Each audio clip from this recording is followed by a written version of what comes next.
Putin 4 आणि 5 तारखेला भारताच्या दौऱ्यावर येत आहेत। पंतप्रधान नरेंद्र मोदी यांच्यासोबत देखील त्यांची महत्त्वाची चर्चा होणार आहे।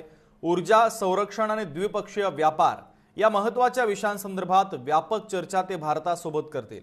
यामध्ये प्रामुख्याने रशियन तेल, क्षेपणास्त्र प्रणाली आणि लढाऊ विमानांची खरेदी याचा समावेश असेल। अमेरिकेचा भारतावर सध्या दबाव वाढलेला आहे। अमेरिका भारत यांच्या संबंधामध्ये आम्ही हस्तक्षेप करणार नाही, पण हा दबावच भारत रशिया यांच्यातील सहकार्य अधिक मजबूत करू शकतो, असं मत क्रेमलिनचे प्रवक्ते दिमित्री पेस्कोव यांनी व्यक्त केलेलं आहे। त्यामुळे आता पुतीन यांचा भारताचा दौरा अत्यंत महत्त्वाचा आहे। एकीकडे अमेरिकेने आपल्यावर टॅरिफ लादलेला असताना आता पुतीन आणि मोदी यांच्यामध्ये नेमकी कशा पद्धतीची चर्चा होते हे पाहणं देखील तितकंच महत्त्वाचं आहे। अमेरिकेवरती कशा पद्धतीचा दबाव टाकला जातो याकडे देखील देशवासियांचं लक्ष लागलेलं आहे।